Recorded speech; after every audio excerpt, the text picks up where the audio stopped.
All right, welcome back. We're here with three fabulous panelists on the first panel discussion of the day, Building the Future with Open Data Science. What we're going to do is we're going to have the panelists introduce themselves, starting with who they are, what they've done, and what they're working on now in alphabetical order. So we're going to start with Mimi. Mimi, can you tell us a little bit about who you are? Hi, everyone. My name is Mimi Park. Thank you for having me here today.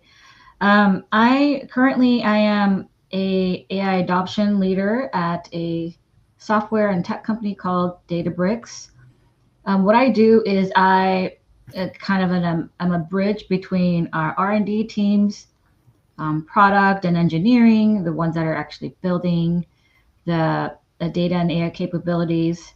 And then I bridge them to our customers, really understanding what our customers' use cases are, how they plan to use it, what are some, challenges and blockers they're having, like maybe perhaps, they have to meet compliance requirements, what have you.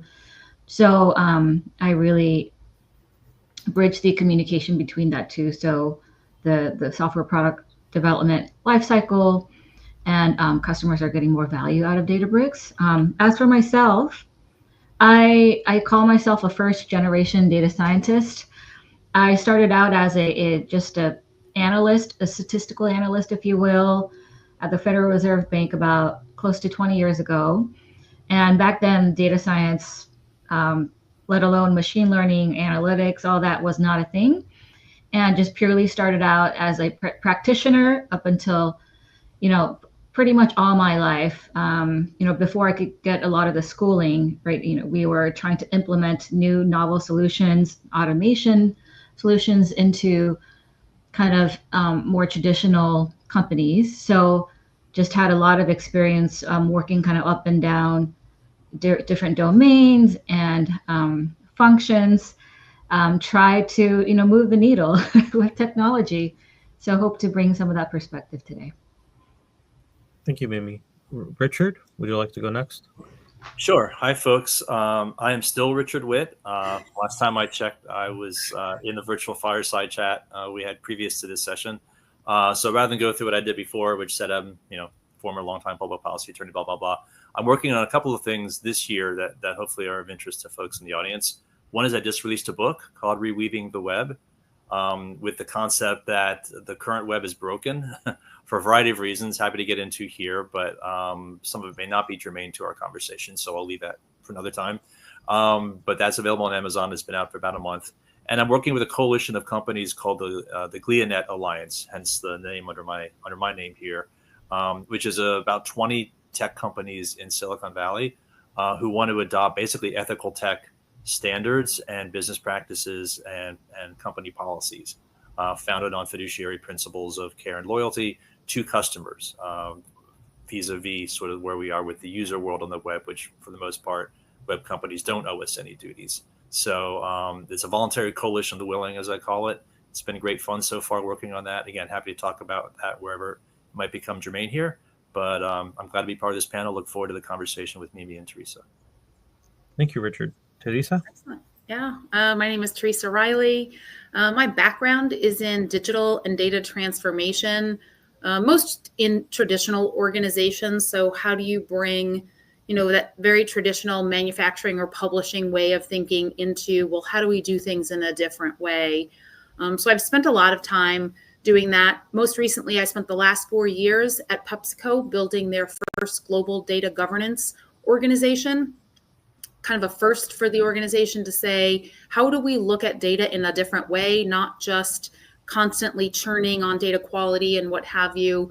How do we set policies, procedures, guardrails around the data? How do we educate our employees on how we're going to do this going forward? And how do we set it up so that we can do this once instead of repeating it over and over and over again? So how do we really set up an organization's data to be governed in a way that makes it usable?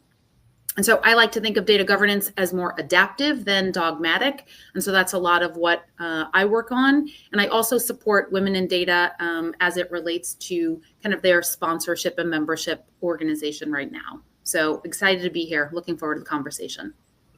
Thank you very much, all, for providing some background on this discussion and who you are. So this session will explore how open data principles can drive meaningful AI adoption, foster effective change management, and support robust solution design, all while addressing the challenges and opportunities in data governance, privacy, and regulation. I guess that's a bit of a redundancy. Privacy falls under regulation. But let's get the conversation started with the role of data and software democratization in this whole, in driving adoption of AI in industry. I think maybe Mimi, you can tell us a little bit from your perspective, since you're in the front line of this change management procedure. Yeah, and I will provide some context as to kind of the openness of data and AI. For those of you that don't know much about Databricks, it was really born out of a research lab from Berkeley, University of Berkeley, where our 7 founders, they actually invented Spark. So Spark is one of the most popular open source parallel processing framework for data and compute. And since then, they have open source Spark. That's where the company was born out of. They've open sourced MLflow, which is probably the most popular machine learning ops framework. They open sourced Delta Lake, which is a data lake or a data format, and a slew of other things. Also, a data governance solution called Unity Catalog. So, with all that said, but we still but we're still a business off of that. How does an open source company make money, right? And so I would like to say there's an interesting dichotomy, because our founders started the company not because they wanted to monetize on something special. They were almost forced into it because a bunch of big companies started calling them and said, hey, how much do you charge? We started using your stuff, and, we ran into issues, not like bugs or anything like that, but stuff that a real enterprise requires, like reliability and governance and, the UI on top of that, what have you. And so I think, while open source is extremely critical in driving innovation and whatnot, but it's not a black and white thing, right? I think it's great for kind of the earlier stages of exploration and, again, innovation. But depending on where a company or a organization is in the maturity curve, right, a managed version or a paid version with kind of the bells and whistles become necessary at some point. So it's really interesting to see kind of the generative AI, how that market will evolve and whatnot. But yeah, I think that's a probably good mental model to think about, right? It's not a either or. It's definitely it's a both. I think if I just piggyback on top of that, I think, Mimi, something that you said is super important. And I think it's about the size of the organization and its data maturity.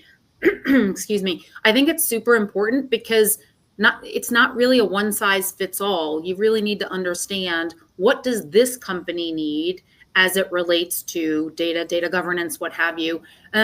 Larger organizations tend to have very disparate data sources. So how do you put your arms around that? Do you need to put your arms around it in a global fashion? Or can you do it kind of sector by sector or business unit by business unit? Where smaller organizations or more technology-oriented organizations may already have their data kind of in a very neat package. And I think the amount of security they need varies on how good they are at understanding where their data is, what their landscape looks like, and really how they plan to use it for their business. And I think those are the pieces that I think a lot of times get muddied, and folks just think of like, oh, well, all of this data and all of this is required. And I think if they take a really very specific program or project look at their data, it makes it a lot more digestible. But the learning curve and data maturity is super important for programs to be successful with data and any of these AI initiatives. Yep, makes sense. I think you're going to hear from me a slightly different perspective, just because I'm no longer sitting inside a large enterprise. I was a Google lawyer for 12 years. I was at MCI before that. I spent time at Twilio more recently. So I guess I'd like to offer a bit more of a perspective from those of us who live outside the enterprise, right? Mm-hmm. And when you talk about, Joaquin, the notion of democratizing both data and software, I'm assuming democratization in this case could be sort of like saying opening up, if that's sort of the analogy that you're drawing here. Then how is data utilized in an open fashion? How is the software utilized? And from the perspective, not of your cat, Joaquin, but of those of us outside the enterprise, we are the users. And one of the things I learned when I was at Google was, and I sat in all the countless meetings where over and over the context was about talking about users. And that, the user is paramount, user comes first and foremost, which I took to heart, at least for a time.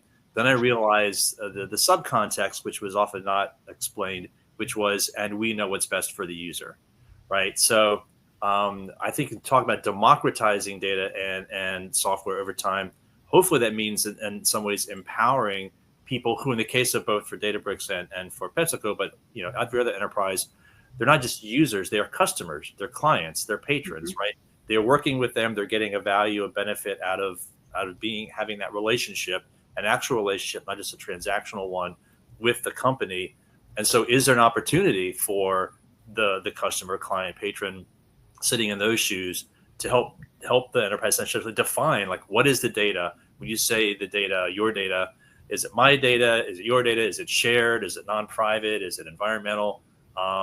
Who makes those decisions, and to what extent is the person outside the enterprise essentially part of that conversation, or can have at least some input into how those decisions are made?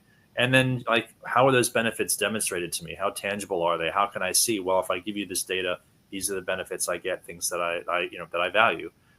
So to me, that the notion of democratizing, the term you use for that opening question, suggests to me sitting in the shoes of the actual individual or community of interest who is benefiting from the relationship with the enterprise and having some say ultimately over what's going on with these transactions and this relationship. So Richard, you're describing like very different folks involved in the data, right? Or involved in the ownership or understanding of what that data is. So part of what data governance is, and maybe I'm sure you would agree, is cataloging the data. What is this data? Where did it come from? Who actually owns it, right? If it's something that's coming out of our internal finance department, but it's for a specific market, does the finance department own it, or does the market own it? Who owns that? And how do we agree on the ownership? And therefore the ownership requires some accountability. What is that owner required to do to ensure that the data is accurate when it's being used throughout the organization? How do we ensure that owner takes that accountability to be able to use that? And conversely, if we're talking about consumer data, who is collecting that consumer data? Are they following a set of principles and guidelines that we as an enterprise are saying, here's how we want our consumers to interact with us in a specific region? Some regions have stronger or stricter regulations. We need to make sure that those are being incorporated into the policies that we use. But then, to your point, how do we use that data? And then what do we allow our users, our external users, to do, not do with regard to their data that they've provided to us? And I think, again, all of those things kind of require a little bit of data governance for large and small organizations alike. Everyone, I think, needs the transparency around how will we use this. Otherwise, it's just another spreadsheet, it's just another database, and no one really knows what end is up.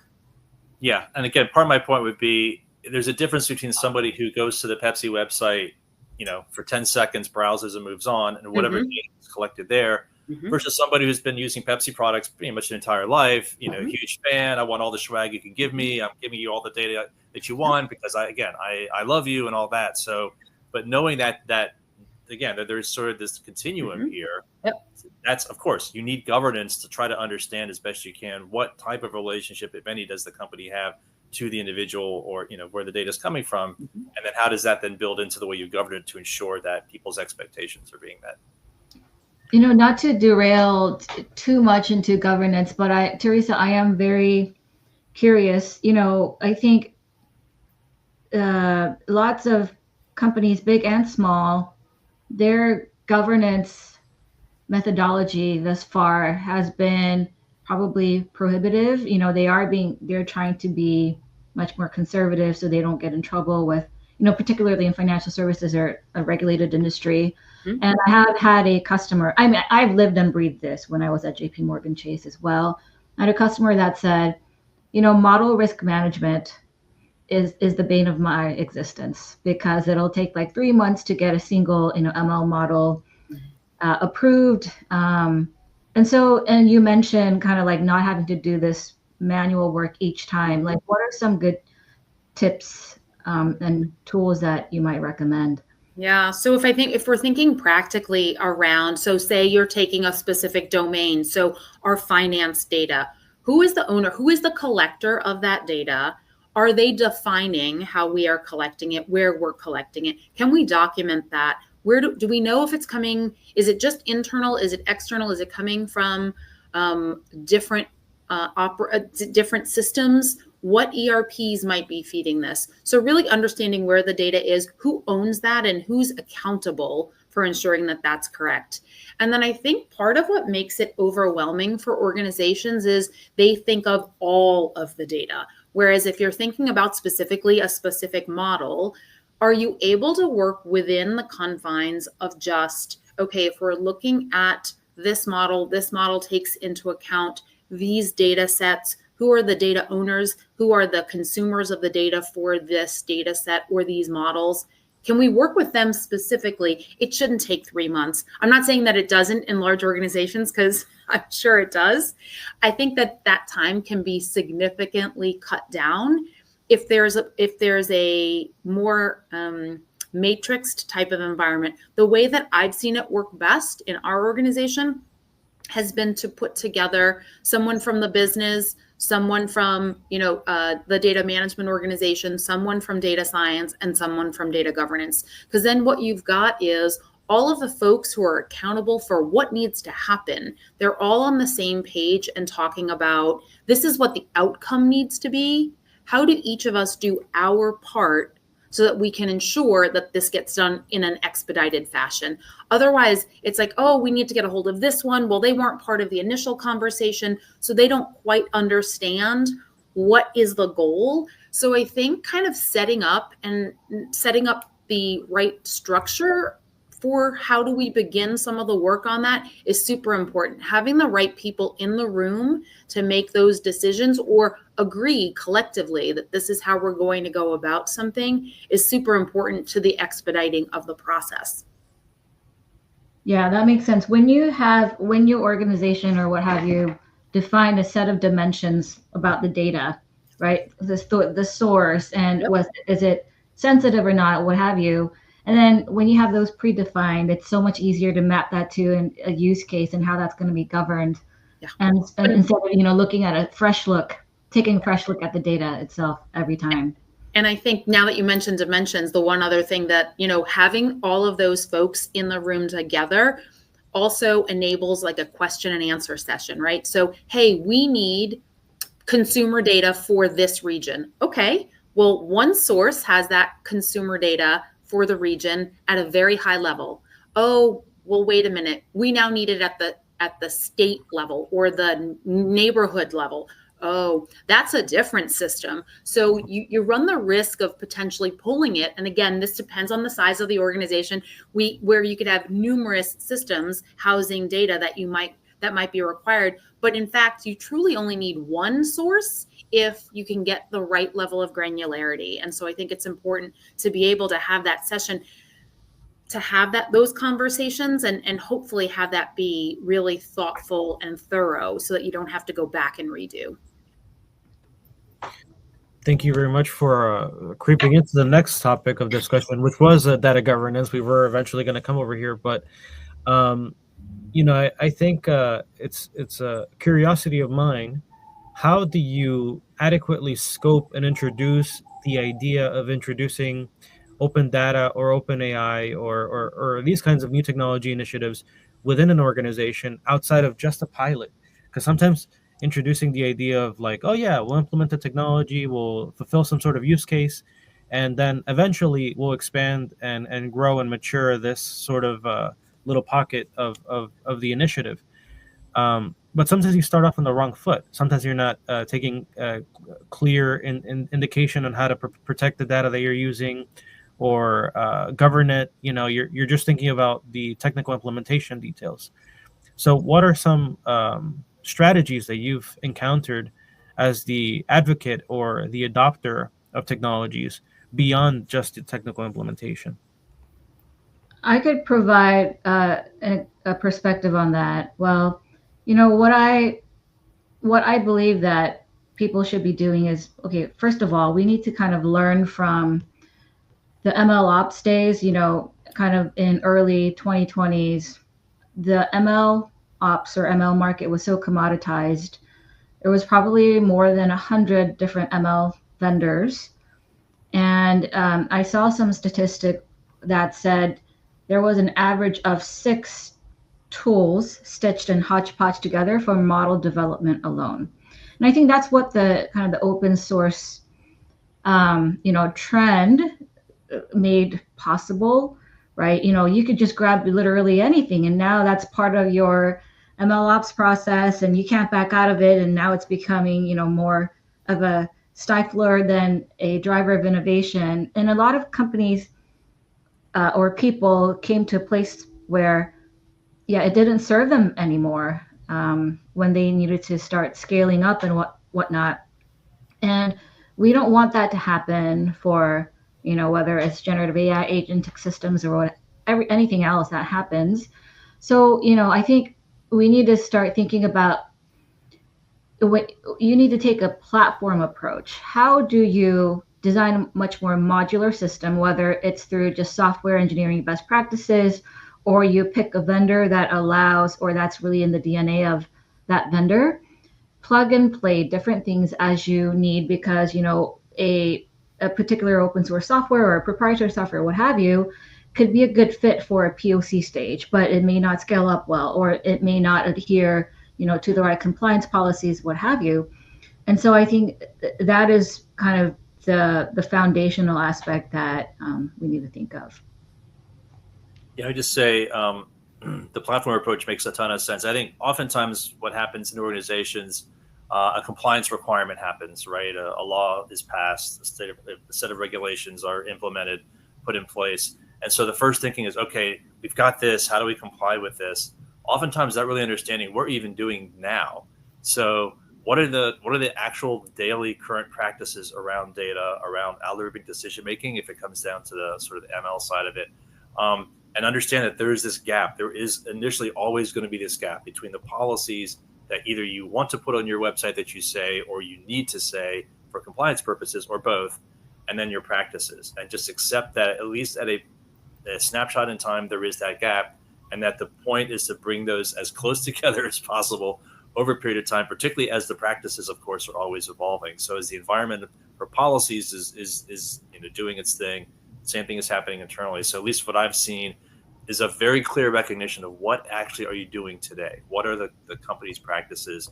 And then not top down, not just bottom up, but doing a combination of the two to try to narrow that gap, and then create what I would call a proof of governance regime over time, a way that you can demonstrate to yourselves, hopefully not to a regulator, but if need be, demonstrate that in fact what you say you're doing and what is the compliance requirement is in fact happening, down in the actual weeds of the enterprise. Not easy, but again, I think you have to be very clear-eyed about what you're trying to do, humble about where you're starting from, but then always with this notion of trying to reduce that gap as much as possible. Yeah, I would say I agree. I, again, agree with that, Richard. I think it's important to take a look at what's happening today, because even as I was standing up this, first global data governance program, data governance was happening. It just wasn't happening in the most systematic or scalable way. And so the only thing, Mimi, that I might maybe challenge is I find that a lot of organizations are like, this tool will solve our problem. And the truth of the matter is, I think that the tool helps them be scalable. And I think it helps them in a certain, but if they don't have their policies and their process correct, the platform is only going to be this kind of focus for how do we get it into here, and may not actually help the company identify what is it that we actually have to do. What is the goal? Who do we need in the room? What data sets are we going to need? And then how do we scale up from there? I think platforms are 100% required for certain organizations. Some folks, smaller companies do a great job of having kind of data governance live within their business units in a very organic way. As the organizations get larger, as the data sets get larger, as there become more disparate data sets, it becomes really important for there to be some way for everyone to see where is everything. And I think platforms are great for that. But I would urge companies to really think about what is the goal, who should be involved, what should the process be, so that we can document all of that and then identify what platform or platforms will help us do that and scale that. How can we use those platforms to cut back on the amount of time it takes? How can AI help us with doing some of the repetitive and or mundane things that we might not necessarily need to have a person do? I think it's those types of things that we need to take a look at. But I think if the company doesn't really have their end goal or their processes in place, the platforms sometimes get a little bit in the way and a little bit muddied. Yeah, I have to 100% agree. I think a platform conversation is a luxury to have. You know, once you know, kind of, you have an idea of what you want because you've tried, X, Y, and Z, and now you have an idea of like the goals and what are the immediate priorities, and maybe not the so much, and who might be the ones that involved. So, 100%. I hear this recurring theme, and this is the next topic of discussion: the rate of adoption, the rate of speed. I mean, in real estate, the underscore is time is of the essence. In any kind of deal making, time is of the essence. In developing these new data and AI initiatives, it's the same kind of thinking pattern. How do you prove value? You're pouring tons of money, tons of time, tons of resources into developing these initiatives. How do you validate rapidly through the use and capitalization of actionable opportunities? I guess I will start. I think advancements in AI and ML is a funding problem. It's not cheap. It might be cheap to download an open source package, but still you need compute to run that. You need something running perhaps 24/7. You need people to develop. It's always going to involve money. It'll be expensive. Generative AI especially will be very expensive. It's in the early days right now. And so you need to, that's always in the equation, right? And getting the funding then is the next question. Then again, it's a chicken and the egg problem, right? You need to go to your bosses and your boss's bosses to get the funding, perhaps. But you need to show value first. So I think, principle, right? You need to start locally, start now, start small. And you need to, trial and error and see the value for yourselves, because that process in itself will help you learn a lot. And then you could take a much more compelling story and a strategy when you go to your bosses to ask for money. From a practical perspective, I get to talk to hundreds and hundreds of different customers, and in my prior life as well. A lot of times we hear, I can't really do this POC, or I can't really launch this feature or this model until I prove to my bosses. So then, you need to get kind of scrappy, ask for, borrow funding from a different business unit that you usually collaborate with, or, from your vendor. I mean, that's kind of the reality. And I think a lot of vendors are now just well versed in like, yeah, we get that. We have a lot of incentives for our customers to pilot with us, and then, go on that journey to help them, tell that compelling story and build a very robust framework. But that's kind of the sad, but I think necessary truth to, create innovation, not just for the sake of innovation, but something that solves real business problems, because your boss's boss or what have you, they're not technologists likely, right? They're going to be business people. How is it impacting our bottom line? And that's the story. And that's the reason why we, innovate to create real value. And I think taking that small bite approach is super important, because if you can show that one POC, I think that then helps, and using your business partners to help share the success of that pilot or that POC is going to be super important. The one thing that I'm always talking about is yes, all of this Gen AI and ML, all of that is so front and center. And for me, it's always the shiny object and everyone wants to do it. And the unsexy part is making sure, do we have the right data sets? Is the data is the quality of that data appropriate for this exercise? Do we have buy-in from the business that this is the appropriate data set that's going to give them the outcome that they're looking for? These are some of the very basic data management principles that need to be in place. And I think that there are a lot of companies that I talk to are just like, oof, our data is such a mess. The quality is always bad. Data science is always having to fix it. And so doing a lot of that work up front, but use case by use case. Again, I don't think that looking at all of the data and saying we've got to clean all of this is probably the right approach. I think looking at it as a specific use case to provide a POC for a specific business or bottom line program is really going to be the best way to most quickly show ROI to a business unit. And I want to hit on your previous point too, Teresa. You talked about having a blended team, for lack of a better word, from the get-go. Yep. Because an AI application, what have you, that's fundamentally changing a business process. And that's very little about technology. It's about, changing the day-to-day of perhaps your customers or the people that are in the front line selling products to your customers, and people that are supporting the infrastructure, what have you. And it's incredibly important to have those folks have a very robust team in the beginning, in the development stages, to establish those guardrails from the get-go.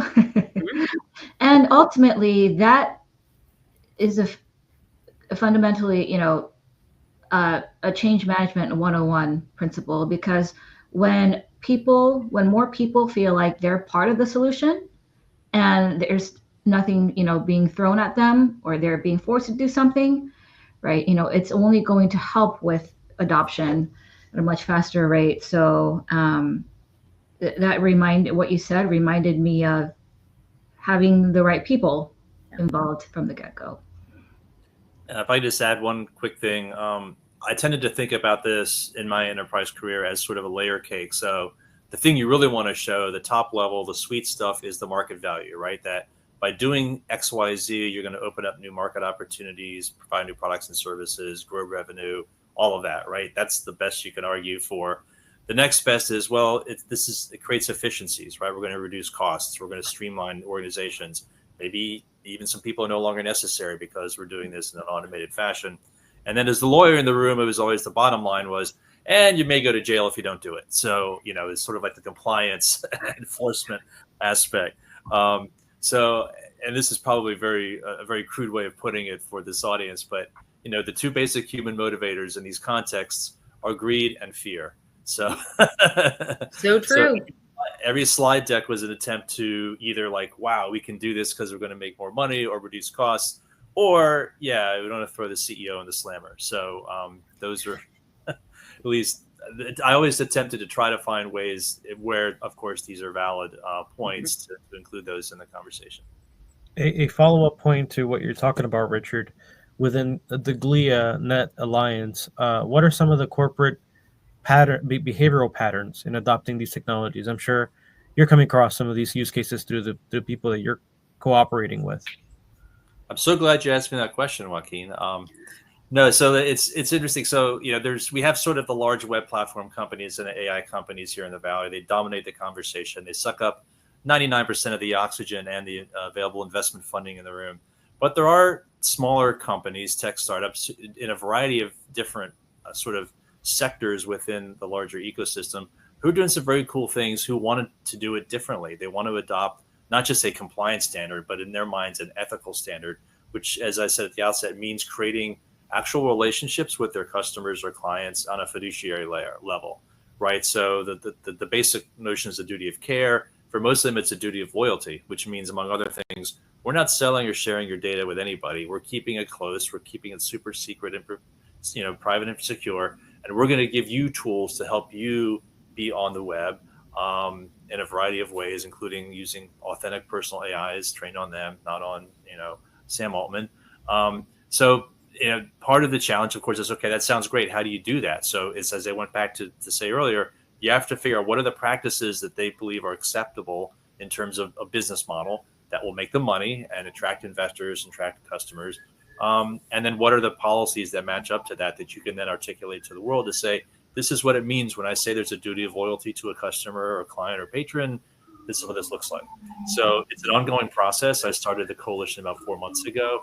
A lot of this comes from my book, Reweaving the Web, available on Amazon in hardback, paperback, fashion. But it gets to governance. It comes back to the human layer of the governance angle here. I think we're getting some feedback introduced. I don't know if somebody has their microphone on. Maybe you can shut it off while you're not actively talking.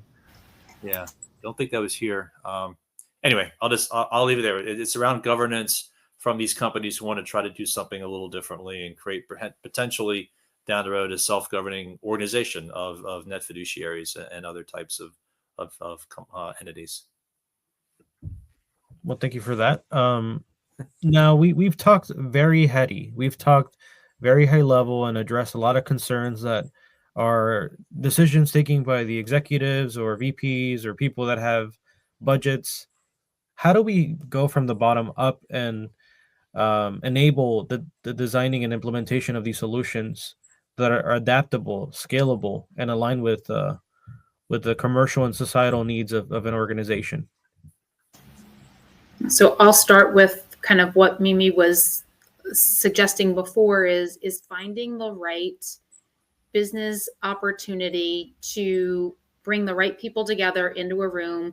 And maybe that's a little more top down, but then it begins bottom up because whatever business unit you're engaging to do this pilot with or what have you, they need to have skin in the game in order for them to feel that they've participated actively in the creation of whatever this program is going to be.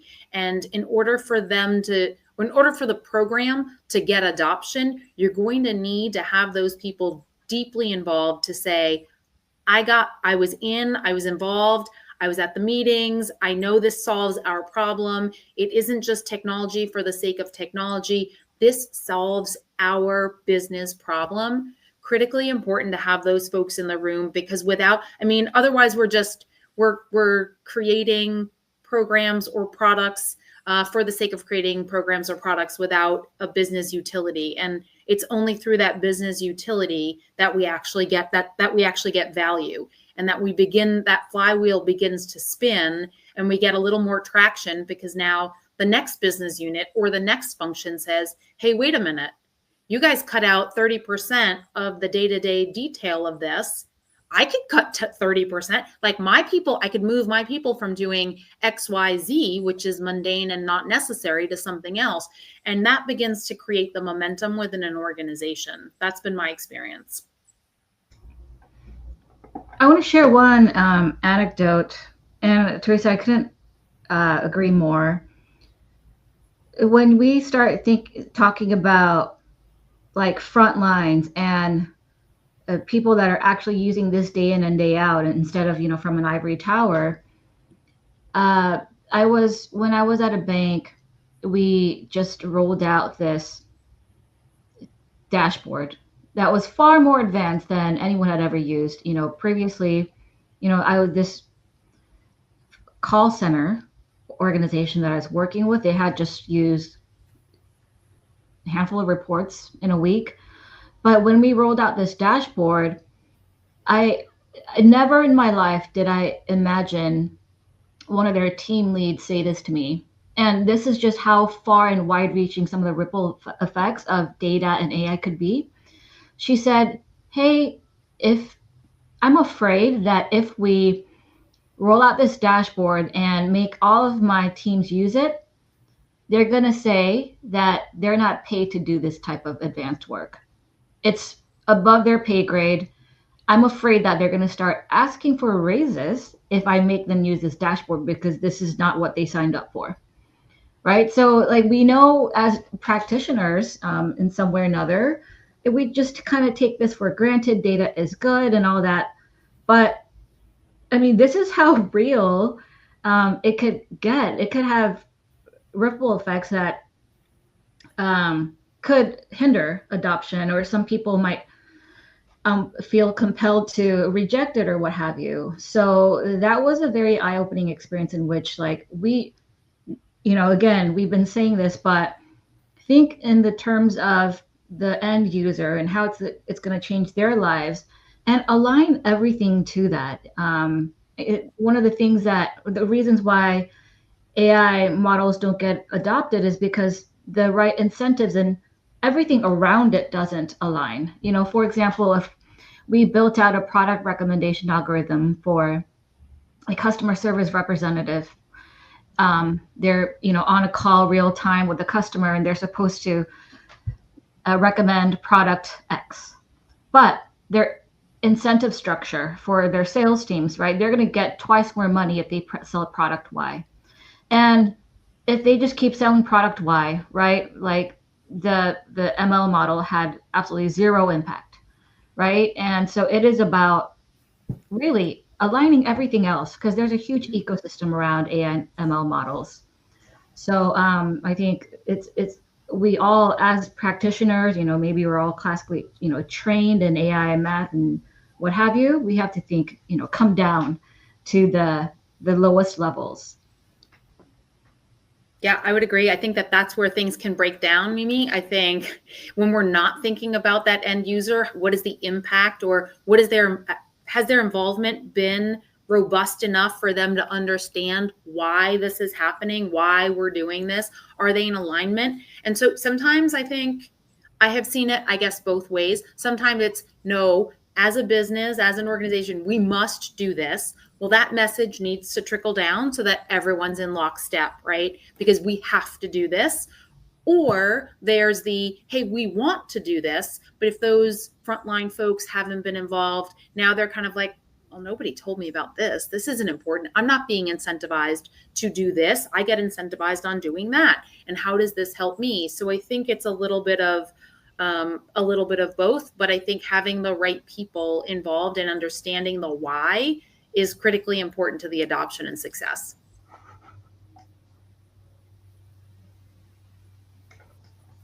I think we can agree that starting small and then thinking big are two of the most vital components. Having the elusive stars in the sky align, where you have access to resources, competent people, sponsorship from the business side, and enough time and confidence for you to experiment while you fail flat on your face for the first couple months. It's hard enough to get to that alignment. That feels like a dream state, Joaquin. But isn't that what happens, though? That's right. It's exactly right.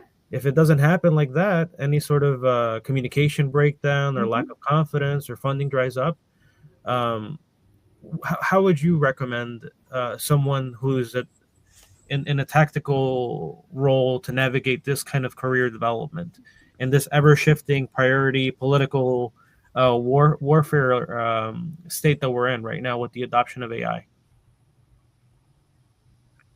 I think it's current education, I think, right? I think employees need to educate themselves on how they can continue.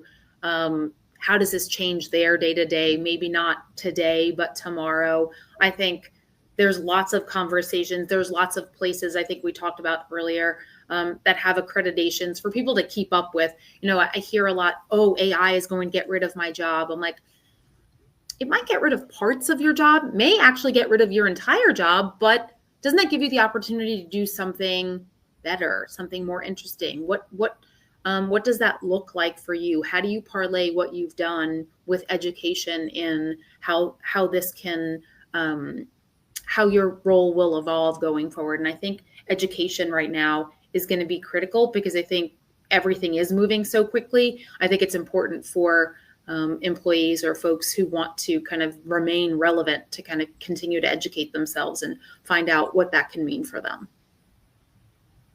I would also say, as the policy lawyer in the virtual room here, make friends with your lawyers in your company, right? They don't like being the heavies. They don't like being the ones that come in the last minute and say, well, you got to do it this way, not that way.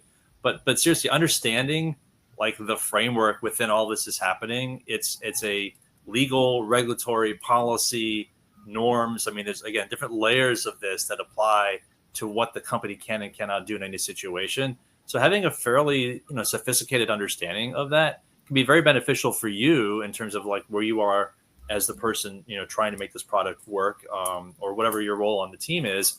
But also you can in some sense sort of be channeling some of that stuff into these conversations, which people will appreciate. People oftentimes don't want to know about the sort of the gnarly compliance related stuff until the end of the day. But if you're the person who can bring that into the room and the conversations, I think it enhances your value for the team and certainly helps you in the enterprise, in a larger sort of enterprise sense, provide value. I think just by the basis of everybody's background and experience, we can agree that you've seen quite a few revolutions or hype cycles in terms of what technology is popular and being adopted. So what can we learn from those historical hype cycles that can inform how we're grappling with and adopting generative AI today? I've got my flying taxi waiting for me outside, so I'm going to hop into that in a moment when we're done here. Hype cycles are a constant in the tech, right? And it was going to be, of course, blockchain and crypto. Now, they were dead, they were alive. It's the winter, now it's the summer again. That happens. Metaverse was a thing, may still be a thing at some point.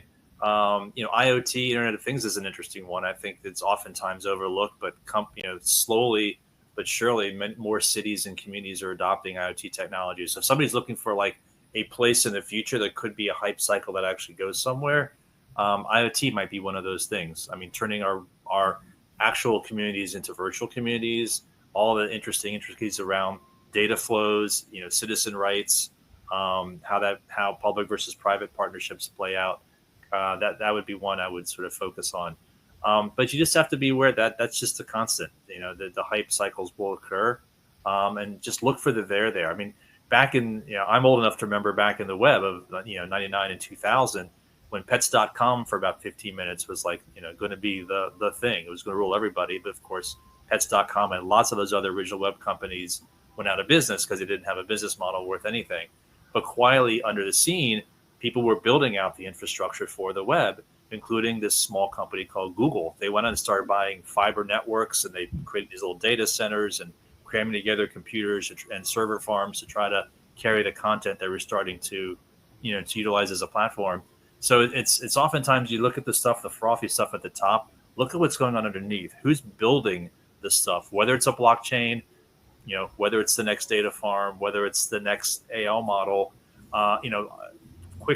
one quick thing is LLMs. We're all talking about that today, but if you listen to people like Sundar Pichai at Google, if you listen to Sam Altman, they're starting to see sort of they're hitting the peak, right? Maybe the low hanging fruit in Sundar's terms is what's been available.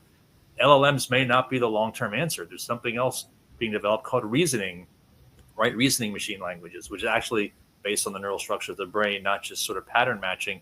Maybe that's the thing that is going to carry us in terms of the AI revolution to the next stage. So, keep up on what's happening, not just, again, the frothy stuff at the top and all the marketing ploys, but listen carefully to what is actually being built and who's building it and for what reasons. And I think that'll get you past the hype cycles in a much more interesting territory.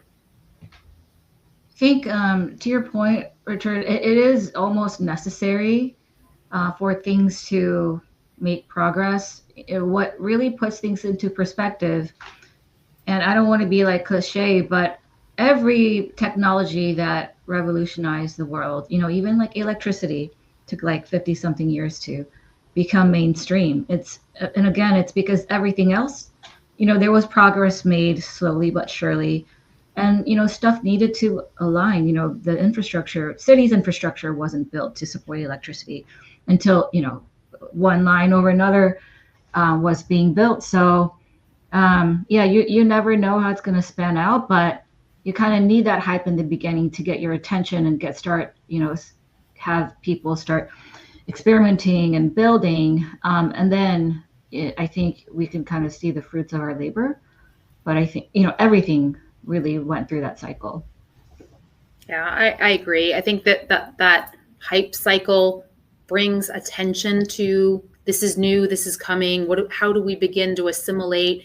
But what is the infrastructure that supports that? I mean, for me, as I mentioned earlier, if we think about AI and everything that's required there, a lot of that stuff is the fundamentals that sit below. So if you want your company or your team, your organization to really be able to do those things, start thinking about, is the data aligned? Is the data being actively monitored? Are we paying attention to data quality? Do we have data governance interacting with the business so that we know who the data owners are, should there be a problem? I think there's that non-sexy stuff are things that companies should be thinking about, because all of the stuff on top is going to require all of that. Otherwise, it's kind of built on a house of cards.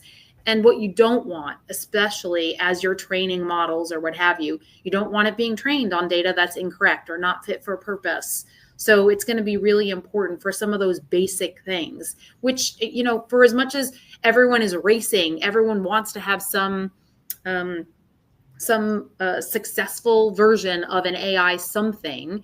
A lot of companies are just like, oh, but we still need to get our data clean. I'm like, well, then how are you doing this part? So let's spend a little bit of time kind of getting the fundamentals right so that we can do that a little more seamlessly.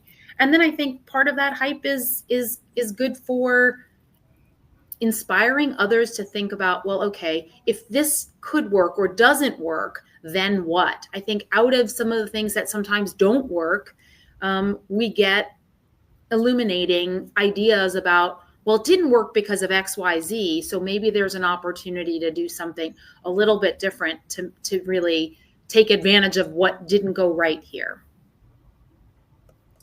Lastly, thank you very much for all that insight. I mean, it's been a wonderful panel discussion so far. I think we're in the last stretch of the discussion, but I would like to pull it back to the individuals that are affecting this change in industry from the bottom up. And I think even in your own careers, you are successful examples of how you took your technical chops, your base skills and direction in your career, and insulated it for this change that happens in these hype cycles.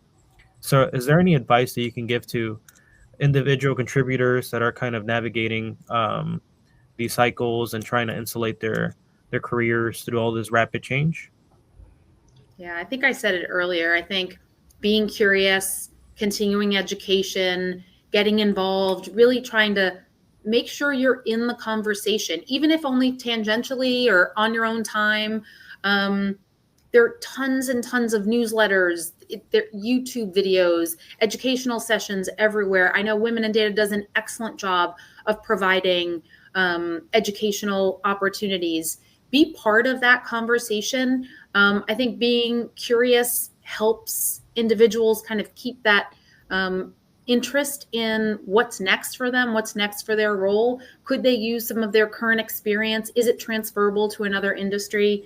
So for me, curiosity and continuous education, those are kind of the best ways I think individuals can kind of keep up with the pace of change today. And to add, and my piece to juxtapose or to complement, I assume a lot of the people in the audience are going to be practitioners in some, in the data space. As people that might be building ML models, AI models, we're solving business problems, right? And just, I think we need to understand we're not here to just build cool stuff. When we build stuff and roll that out, we're, someone else's name is on the line. Their job might be on the line. If you're working on a pricing model for a department store, there's going to be merchants that's been doing that for 25 years. Maybe there's a pricing team, and a little bit of a lull in sales because your model wasn't all that correct might cost them their job or their entire reputation. And you have a great responsibility not to scare people around it. But when you start treating your job as a utter business problem with real business results and people's jobs on the line, you're going to take it with much great care, and you are going to start thinking about guardrails and when the model seems to go off, what are we going to do to fall back to something safer? That's how we need to show up and do our jobs. And to Richard's point, that's how you make real progress. When you focus on the business problem and not the technology and the shiny thing itself, those are going to be the people that really come out of the hype and be the front runners. I'd like to say I disagree with all of that, but I can't. So that all makes total sense. One last thing I'll say is this is an open data science forum, right? So my assumption is at least some of you there in the audience are devotees, fans, even evangelists for open data science. There are interesting things happening in the market space outside of your own current organization in that field, right? I mean, there are people working on ways of doing personal data control, monetization, et cetera. Look at Sir Tim Berners-Lee's Solid project is just one example of that, right? It's the notion of having data in a pod in the living room. On the collective side, you have things like data trusts, which are interesting work being done, particularly in the UK, around medical data being collectivized and allowing researchers and others get access to it in ways that you weren't able to do before. So if you're interested in that stuff, pay attention to it and then figure out a way to turn around and evangelize that within your organization to the extent, obviously, to Mimi's point, if there's a commercial advantage, if there's something to be gained there, something where, this is all happening oftentimes outside the big headlines, but it could be very beneficial to your company, to you and your career as well. So yeah, keep your ear to the ground on what's happening in the open data science space. Bring it inside where it makes sense to. Well, with that, thank you very much all for a lovely hour of discussing what it is to navigate the future of open data science. And I hope that this conversation serves a lot of people in navigating their careers, as well as getting a sneak peek into what's going on behind the curtain. There's not enough conversations going on around why did I lose my job, or why are new jobs created, or what's going on with the trends. So I really hope that this has a positive impact in that respect. Excellent. Thanks so much. Thanks, Joaquin. Thanks, Teresa and Mimi.